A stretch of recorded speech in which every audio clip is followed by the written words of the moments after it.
Hello friends, welcome back to Priyaram vlogs. ரொம்ப நாள் கழித்து ஒரு லாங் வீடியோவில் பார்க்குறோங்க. ஷார்ட்ஸில் கான்சன்ட்ரேஷன் பண்ணுறதுனால லாங் வீடியோ போட டைமே கிடைக்க மாட்டேங்கே. அதுவும் அம்மா வந்து 1 மந்த் ஆச்சு. சரி, அம்மாவோட ஒரு லாங் வீடியோ போட்டால் எப்படி இருக்கும் அப்படின்னு சொல்லிட்டு தான் இன்றைக்கி ட்ரை பண்ணேன். ஆஸ் யூஷுவல் நம்ம காலையிலேருந்து ரொட்டீன் தாங்க. காலையில் 5:30 மணிக்கெலாம் எந்திச்சாச்சு. மார்னிங் பிரேக்ஃபாஸ்ட்க்கு வந்து பெசரட்டு தோசை, உளுந்தங்களி தான் பண்ணேன். இன்றைக்கி ஜூஸ் எல்லாம் எதுவும் போடல.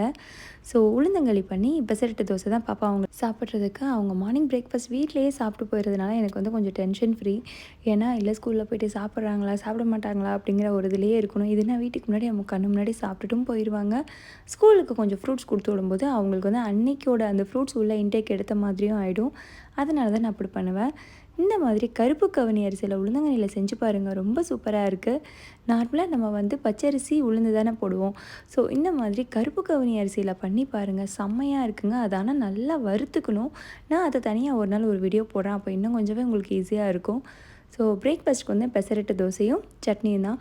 ஆல்மோஸ்ட் எல்லாமே 6 மணிக்குள்ளேயே ரெடி ஆகிடுச்சு. நான் வந்து எனக்கு கொஞ்சம் தண்ணி குடிச்சிட்டு ஃப்ரீயாக இந்த மாதிரி உட்காந்து தான் ரிலாக்ஸாக இருக்கும். பாப்பா அவங்களாம் ரெடி ஆகிட்டு இருந்தாங்க. அவங்க வரும்போது தான் நான் தோசை சுடுவேன். ஏன்னா சுட்டு வச்சுட்டா ஆறிடும், அது ஒரு மாதிரி ஹார்டாகவும் இருக்கும். ஸோ இந்த தோசையை சுட சுட சுட்டு கொடுத்தா தான் நல்லா சாஃப்டாக அவங்களுக்கு வந்து சாப்பிட்றதுக்கும் இன்ட்ரெஸ்ட்டாக இருக்கும்.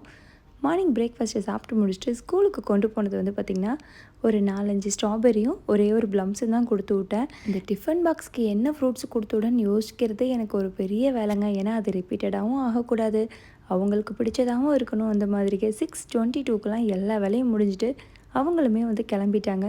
சாப்பாடெலாம் எடுத்து ரெடியாக போட்டு வச்சுட்டு நான் செடிங்களுக்கு தண்ணி ஊற்ற கிளம்பிட்டேன். செடி ஃபுல்லாக கை பார்க்கணுங்க. நிறைய இந்த களை சொல்லுவாங்க, அந்த மாதிரிலாம் நிறைய முளைச்சிருக்கு. ரொம்ப நாள் ஆச்சு இந்த செடிங்கள் இதெல்லாம் எடுத்து விட்டு. ஸோ இந்த காலையில் டயத்தில் செடி ஊற்றுறதுல இன்னொரு ப்ளஸ் பாயிண்ட் என்னென்னா, நல்லா அந்த இடத்துல வெயில் வருங்க. எனக்கு விட்டமின் டிக்கும் கொஞ்சம் கிடைச்ச மாதிரியும் இருக்கும். ஸோ என் ஹஸ்பண்ட் தான் வந்து பாப்பா அவங்கள விடுறதுக்கு கிளம்பிட்டாரு. அதுக்கப்புறம் என்னங்க, ஆஸ் யூஷுவல் அவங்க கிளம்பி போனேன்னா நான் எனக்கு கொஞ்சம் களி சாப்பிடணும் போல் இருந்துச்சு. ஏன்னா ஜிம்முக்கு போகிறதுக்கு முன்னாடி டெய்லி ஏதாச்சும் ஒரு ஜூஸ் குடிப்பேன். இன்றைக்கி வந்து சரி நல்லா ஹெல்த்தியாக களி சாப்பிட்டு போகலாம், அப்போ இன்னும் கொஞ்சம் எனர்ஜியாக இருக்குன்னு சொல்லிட்டு களியை சாப்பிட்டு முடிச்சுட்டு நான் ஜிம்முக்கு கிளம்பிட்டேங்க. ஸோ வீட்டுக்கு பக்கத்துலேயே தான் இருந்தாலும், பட் இந்த அடிக்கிற வெயிலில் நடந்தெல்லாம் போக முடியாதுன்ட்டு காரில் தான் போகிறது. சம்டைம்ஸ் நானே யோசிப்பேன், ஏன் நடந்து போயிட்டு வந்தால் அதுவும் இன்னும் கொஞ்சம் எக்ஸசைஸாக இருக்கும்லான்ட்டு. போகும்போது நடந்து போனால் கொஞ்சம் டயர்டாக இருக்கும், பண்ணி முடிச்சுட்டு உடம்புலேயே தெம்பு இல்லாத மாதிரி இருக்கும். அந்த டயத்தில் மறுபடியும் நடந்து வந்தால் இன்னும் கொஞ்சம் வீக்கான மாதிரி இருக்கும். எதுக்கு இந்த வம்பு, பக்கத்தில் தானேன்னு சொல்லிட்டு காலையே டக்குன்னு கிளம்பி போயிடுது. ஒரு வழியாக ஒர்க் அவுட்லாம் முடிச்சுட்டு வீட்டுக்கு கிளம்பிட்டேங்க. பார்த்தீங்கன்னா கரெக்டாக 1 hour 45 மினிட்ஸ் கிட்ட எடுத்துருந்தேங்க. போனோடனே கொஞ்சம் வார்ம் அப்லாம் பண்ணி முடிச்சுட்டு, இன்றைக்கி வந்து அப்பர் பாடி தான். ஸோ பண்ணி முடிச்சுட்டு ஒரு 25 மினிட்ஸ் வந்து இன்க்ளைன் பண்ணணும் ஒரு ட்ரெட்மில்ல.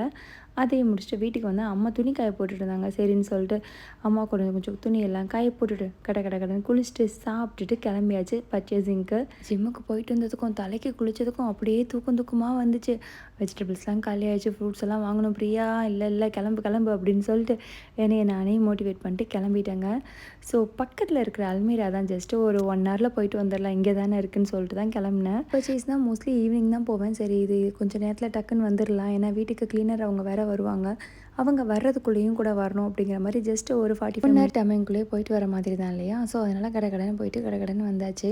அல்மீராவுக்கு போனால் எல்லாமே வந்து கொஞ்சம் கிளியராக எங்கெங்கே இருக்குதுன்னு தெரியும். ஏன்னா அசீபா கார்டன்ஸில் இருக்கும்போது ஃபுல்லாக அங்கே தான் ஷாப் பண்ணுவோம்.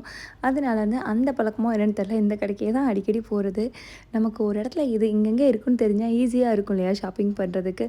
லுலுவும் அதே மாதிரி தாங்க, எங்கே கண்ணை மூடி விட்டால் கூட இந்த இடத்துல இது இருக்குன்னு சொல்லி எடுத்துருவோம். பட் இருந்தாலும் இது இன்னும் கொஞ்சம் குட்டியாக இருக்கிறதுனால நம்மளுக்கு கம்ஃபர்டபுளாகவே இருக்கும். எந்தெந்த இடத்துல ஆஃபர் போடுவாங்க, எந்த மாதிரிலாம் வெஜிடபிள்ஸ் இருக்குன்னு சொல்லிட்டு கொஞ்சம் நல்லா தெரியும். அதை விட மெயினாக நம்ம ஏதாச்சும் கேட்டோன்னா உள்ளேருந்து நம்மளுக்கு எடுத்தும் கொடுப்பாங்க ஃப்ரெஷ்ஷான இதெல்லாம். எங்கள் வீட்டுக்காரோட அண்ணன் பையன் இன்றைக்கி வரான். தம்பி வந்து ஒரு நல்ல ஜூஸர் வேணும்னு சொல்லி கேட்டிருந்தான். அதனால் ஜூஸர் போய் பார்க்க போனால் ஜூஸர் மாதிரியே இல்லை, எல்லாம் இந்த மாதிரி மிக்ஸி மாதிரி தான் இருந்துச்சு. சரி ஓகேன்னு சொல்லிட்டு இந்த இதில் ஒரு டைப்பையும் எடுத்தேன். கடைசியில் பார்த்தா சித்தி இவ்வளோ பெருசு எனக்கு வேண்டான்ட்டான், போய் ரிட்டர்ன் வேறு பண்ணணும். இன்னும் தம்பி கேட்டது வந்து அந்த புல்லட் ஜூஸர்னு சொல்லுவாங்க இல்லையா, அந்த மாதிரி. நான் அது மாதிரி தேடி பார்த்தேன், அது ரொம்ப எக்ஸ்பென்சிவாக இருந்துச்சு, ரொம்ப குட்டியாக இருந்துச்சு. அட்லீஸ்ட் ஒரு 1/2 லிட்டர் பிடிக்கிற மாதிரி இருந்தால் தானே நல்லாயிருக்கும். சரி ஓகேன்னு சொல்லிட்டு இதை எடுத்துகிட்டு போயிருந்தேன். அதுக்கப்புறம் ஒன்று ஒன்றா பார்த்தேன் என்னென்னலாம் இருக்குது என்னென்னு சொல்லிட்டு. எனக்கு எப்பயுமே ஷாப்பிங் போனால் வந்து ஒரு ரவுண்டு எல்லாத்தையுமே பார்க்கணும். அப்போ தான் வந்து என்ன மாதிரிலாம் இருக்குது என்னங்கிறது ஒரு ஐடியா கிடைக்கும். ஸோ எல்லாத்தையும் பார்த்து முடிச்சுட்டு இந்த வாட்டி போயில ஏதாச்சும் 1-2 மறந்து போயிடும். ஸோ ஒரு பேப்பரில் எழுதியே கொண்டு போகணுன்னு சொல்லிட்டு எல்லாம் கிளியராக இது வேணும் அப்படின்னு சொல்லிட்டு எழுதி கொண்டு போனேன். அது ரொம்பவே யூஸ்ஃபுல்லாக இருந்துச்சு. முன்னாடிலாம் அப்படிலாம் கிடையாதுங்க, பார்க்குறத வேணுங்கிறத எடுத்து போட்டு வருவேன். பட் ஆனால் இப்போ வயசாகுதா என்னென்னு தெரியல, சில நேரங்களில் ஏதாச்சும் ஒன்று மறந்து போயிடுது. இந்த மாதிரி நோட் பண்ணி வச்சு கொண்டுட்டு போகும்போது தேவை உள்ளதை மட்டும் வாங்குகிறோம். நம்மளுக்கு கொஞ்சம் ஈஸியாகவும் இருக்கும். இது வந்து அன்வான்டாக நம்ம அதை பிறக்காமல் கொஞ்சம் கண்ட்ரோல் பண்ணுற மாதிரி இருக்குது. ஸோ பால் செக்ஷனில் போயிட்டு பால், தயிர், லெபானு எல்லாமே வாங்கிட்டு எங்களோட கிருத்திகா, அனுஷ்காவோட ஃபேவரட்டான அந்த க்ரீக் யோகர்ட்னு சொல்லுவாங்க. இது வந்து அவளுக்கு ப்ளூபெரி அண்ட் ஸ்ட்ராபெரி ஃப்ளேவரில் தான் அவங்களுக்கு ரொம்ப பிடிக்கும். அதில் ஒன்று இதில் ஒன்று எடுத்துகிட்டு அதில் buy two get one free offer வேறு போட்டிருந்தாங்க. அதையுமே எடுத்தாச்சு. அடுத்து நேராக ஆஸ் யூஷுவல் நம்ம வெஜிடபிள் செக்ஷன் தாங்க. எனக்கு ரோஸ்மேரி வாட்டர் வேறு காலி ஆகிடுச்சு. கிட்டத்தட்ட 2-3 நாள் ஆச்சு காலியாகி. அதுக்கு தேவையான ரோஸ்மேரியுமே எடுத்தேன். இந்த வாட்டி பக்கம் ரொம்ப குட்டி குட்டியாக இருந்துச்சு. எனக்கே டவுட் ஆகிடுச்சு, என்னடா இது ரோஸ்மேரி தானே இல்லை வேறு ஏதாச்சும் மாஞ்சிட்டேன். பிறகு செக் பண்ணி பார்த்தா அதுதான். ஆஹா பரவாயில்ல, அதே தான், சைஸ் தான் கொஞ்சம் குட்டியாக இருக்குது போல இருக்குதுன்னு சொல்லிட்டு அதில் கொஞ்சம்லாம் எடுத்தாச்சு. ப்ரொக்கோலிலாம் வந்து பார்த்திங்கன்னா 1.5 ரியால் தான் ஆஃபர் போட்டிருந்தாங்க. சரி ஓகேன்னு சொல்லிட்டு அதுலேயும் கொஞ்சம் எடுத்துகிட்டு எல்லாத்தையுமே பில்லை போட்டு கவுண்டருக்கு நாங்கள் போயாச்சு. கிட்டத்தட்ட ஒரு நார்மல் சின்ன பர்ச்சேஸ் தாங்க, இருந்தாலுமே 20 ரியால் வந்துடுது. இப்போ சாலிடாக வீக்லி பர்ச்சேஸே 20 to 30 ரியால் வருது. விலைவாசி கூடிருச்சா இல்லை நம்ம நிறைய எடுக்க ஆரம்பிச்சிட்டோமான்னு தெரியல. உங்களுக்குலாம் எந்த மாதிரி வீக்லி பர்ச்சேஸ் வரும், எவ்வளோ வரும்னு சொல்லிட்டு கீழே கமெண்ட்டில் மென்ஷன் பண்ணுங்கள். ஒமானில் இருக்கிறவங்களா இருந்தால், இந்தியாவில் இருக்கிறவங்களா இருந்தாலும் கண்டிப்பாக நீங்கள் எனக்கு என் ருபீஸில் மென்ஷன் பண்ணுங்கள். ஸோ வாங்கி முடிச்சுட்டு அப்படியே வந்து நாங்கள் கிளம்பிட்டோம். இன்னொரு முக்கியமான விஷயம் என்னென்னா, இந்த மாதிரி ஷாப்பிங் பண்ணும்போது நிறைய எடுத்த மாதிரி இருக்குங்க. எனக்கு மட்டும்தான் இப்படியா இல்லை உங்களுக்கும் அப்படியான்னு சொல்லுங்கள். ஆனால் வீட்டில் போய் எடுத்து வச்சு பார்த்தா 4 பாத்திரம் தான் இருக்கும். என்னடா இது எவ்வளோ எடுத்தோம் கொஞ்சோல இருக்கேன்னு சொல்லிட்டு சமையல ஆரம்பித்தாச்சுங்க. பார்த்திங்கன்னா சாம்பாரும் முருங்கைக்கீரை பொரியலும் தான். நான் சமையல் பண்ணும்போது இந்த மாதிரி ஏதாச்சும் ஃப்ரூட்ஸு, வெஜிடபிள்ஸை வந்து கட் பண்ணி வச்சுக்குவேன். ஏன்னா எனக்கு அதை சாப்பிட்டுக்கிட்டே சமையல் பண்ணுறதுக்கு ரொம்ப பிடிக்கும். இட்ஸ் லைக் ஏதோ ஒரு வெஜிடபிள்ஸ், ஃப்ரூட்ஸை நம்ம அன்றைக்கி சாப்பிட்ட மாதிரியும் ஆயிடுச்சு. நம்மளுக்கு கொஞ்சம் ஹெல்த்தி கான்ஷியஸாக இல்லைன்னா சில நேரம் பசிக்கும் போது எதையாச்சும் மேல் தண்ணி எடுப்போமான்னு தோணும்.